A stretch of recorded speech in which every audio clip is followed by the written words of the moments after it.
you, Erica, and thank you, Kat, and thank you for all of you tuning in. I'd much rather be in person with you in Whiteville or Richland, but here we are on screen. And let me just start. I have a few slides to share. And I should say, if my screen freezes, it's because I'm on Starlink. I don't know if any of you are in rural areas and depend on those satellites going by, but just hang in there. I'll be right back, I'm sure, if I freeze. But let me share my screen and see. Okay, and let me go to top of the slideshow here.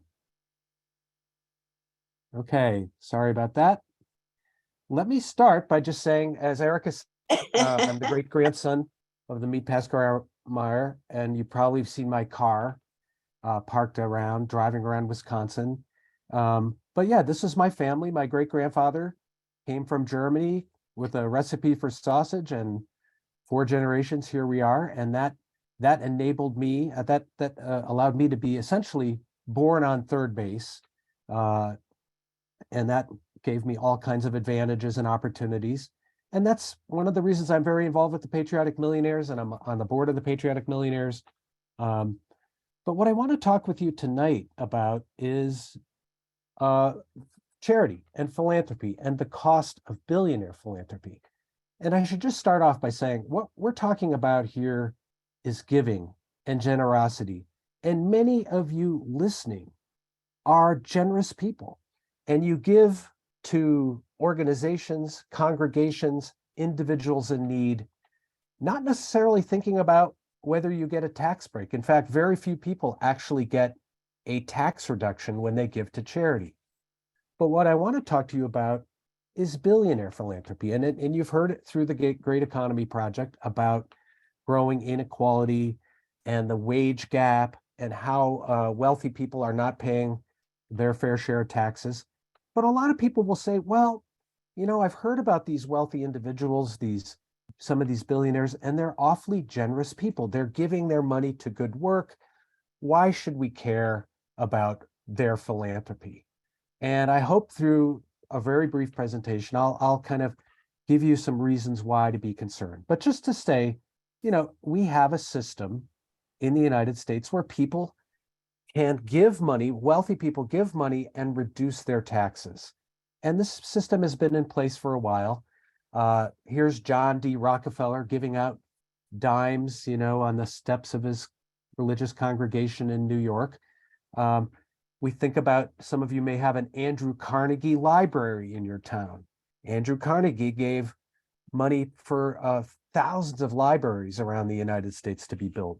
This is part of our tradition. Part of what makes us a healthy society is we have a nonprofit independent sector that's outside government and that's outside corporations, and that we support that independent sector. And it could be the Boys and Girls Club. It could be an organization that helps with poverty. It could be an environmental organization. We have a system that creates an incentive for people to give to.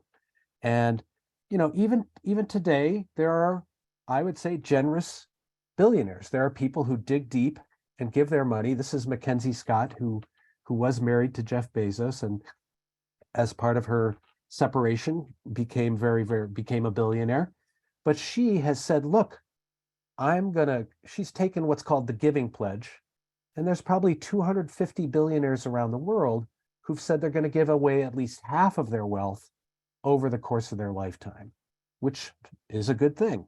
And in her case, she's saying, I'm going to give it all away. I'm going to empty the vault.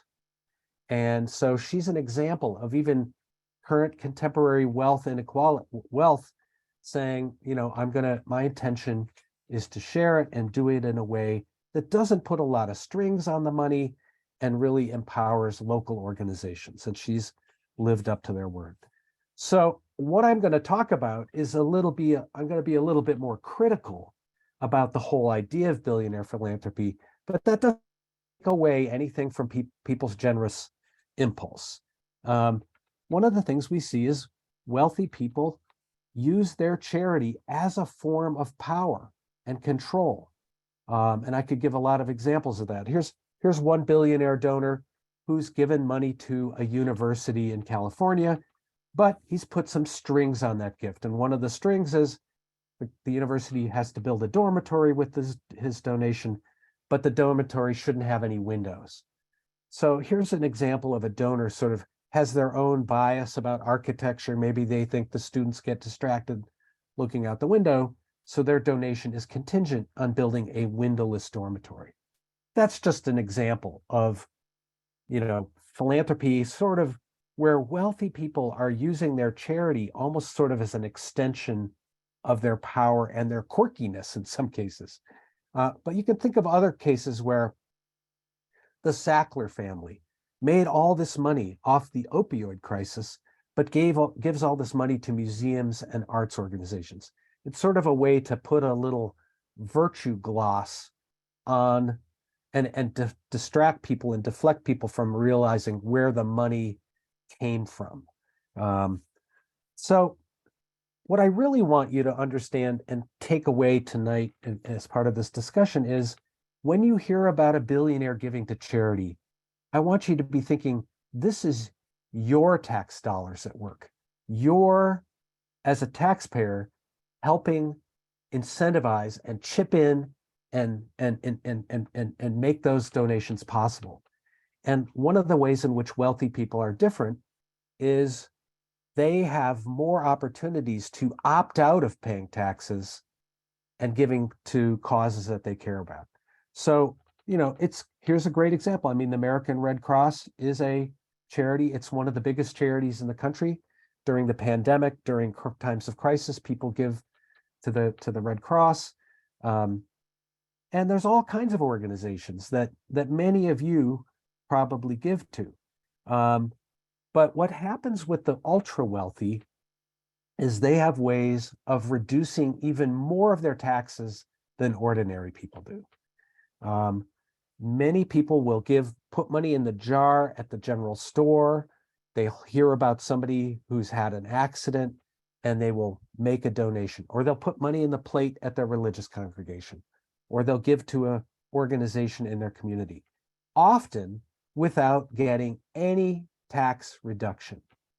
And at this point, only about 8% of donors in this country, and they tend to be the most wealthy donors, itemize their taxes and take advantage of the tax deduction. Other people just give without any incentive, without being motivated by a tax reduction. Their gift, it has no benefit to them in that way. So one of the things that our system does is we as taxpayers, how big is that subsidy? How big is the subsidy that we provide to that 8% of donors who reduce their taxes? We know $53 billion a year is basically the direct subsidy, but there's indirect subsidies from people who have appreciated wealth and assets, and they give through an organization, they give through a foundation or a donor advice fund. I'll talk about what those are. We think it's probably north of $250 billion a year is what we all chip in the form of lost tax revenue. These are billionaires basically saying, we're going to not pay, we're going to reduce our taxes and give to the causes we care about. And here's a statistic, and it's a little complicated to understand, but let me just walk you through it. For every dollar that a billionaire gives to charity, the rest of us, taxpayers, chip in 74 cents in lost tax revenue. So you think, well, a dollar, or I give $100, or I give $1 billion, all that is generous and given, but actually 74 cents of every dollar is a form of a tax break. And that's a pretty big subsidy. And the bigger the donor, the wealthier the donor, the bigger the tax break is. So it's, in this case, it's not just the donors reducing their income tax, they're reducing their capital gains, their estate taxes, their inheritance taxes, their gift taxes, all taxes that are mostly paid by the ultra wealthy. And here's the other thing that's really, I want you to understand. Wealthy people give differently than most ordinary folks. Most people, most of you probably listening in to this conversation, when you give to charity, you give directly to the organization you want to serve. You give to, and what is different about wealthy people is more money goes through what we call intermediaries. It goes through private foundations and donor advised funds. These are sort of giving accounts that the donors set up. And you get a tax reduction literally in the year that you make the donation. But let's say I create the Erica Payne Foundation in honor of Erica, and I put $1 million into that foundation. This year, I will get $1 million tax, I'll get a substantial tax break on that $1 million donation. But then I'm only obligated to give out 5% a year in an annual payout. So that private foundation could exist for generations. And many wealthy, super wealthy families create foundations that will, their unborn great-grandchildren will still be giving money away from this foundation. They got the tax break immediately, but the benefit to the society is delayed. Or they create something called a donor advised fund, which is another form of a giving account. Again, they get and it could be at a community foundation, or it could be at Schwab or Fidelity has a charitable gift fund. And those are the largest recipients of charity funds in the United States right now.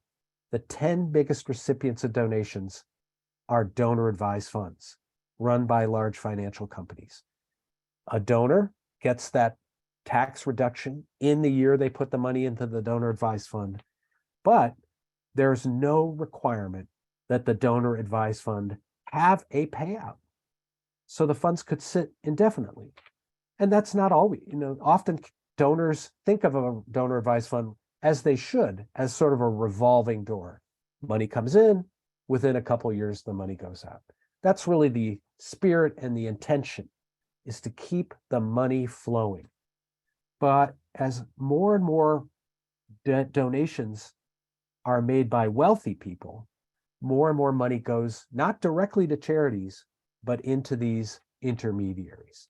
It's over a third of all donations now go through these intermediaries. So think of it as slowing the public benefit flowing out the other door at the end.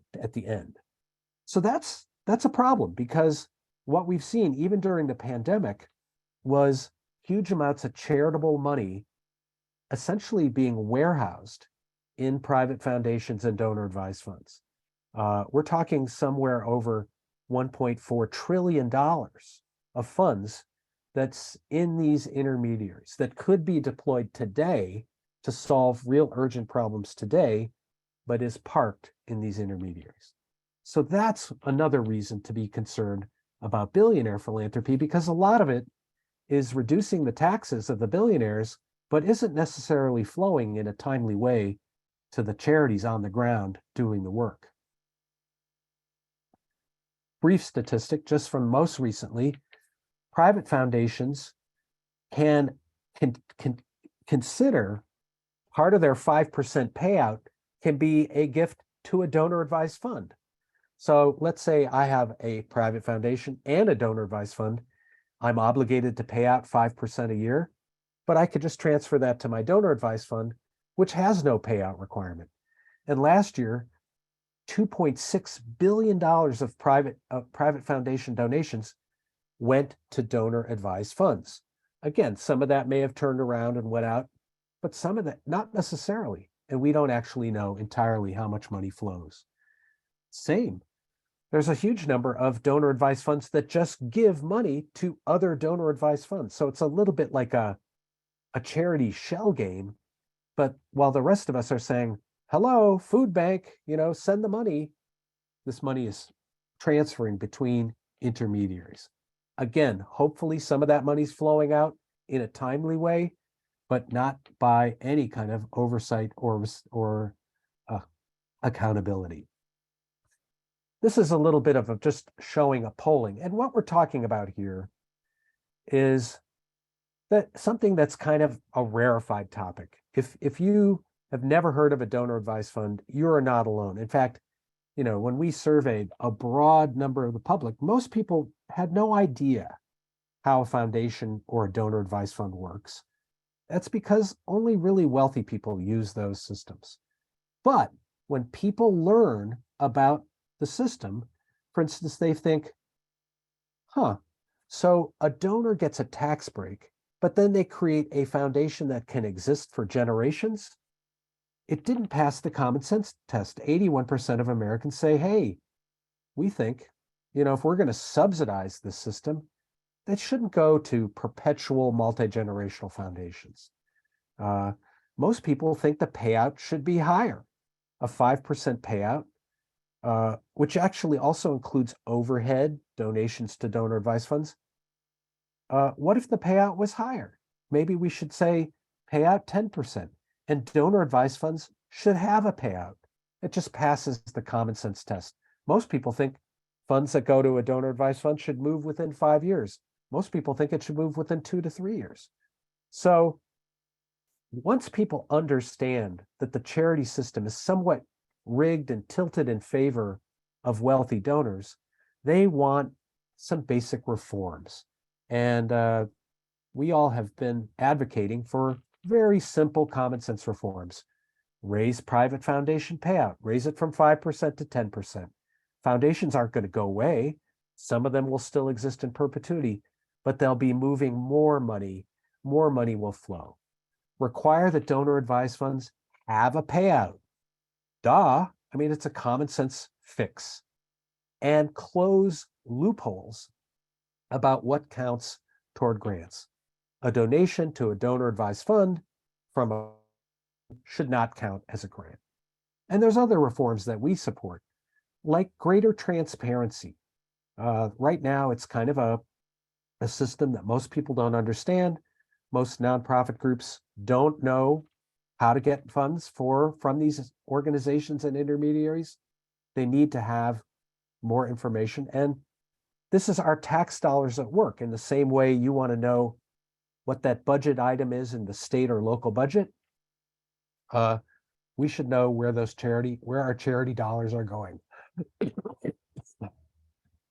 In conclusion, what I would say is the reason we should, let me come back to unshare the screen here.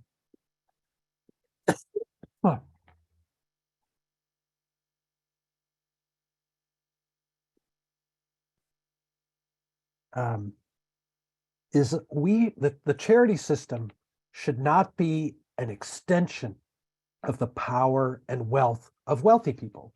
And more it's becoming that. Anyway, let me stop there and hear your questions and thoughts.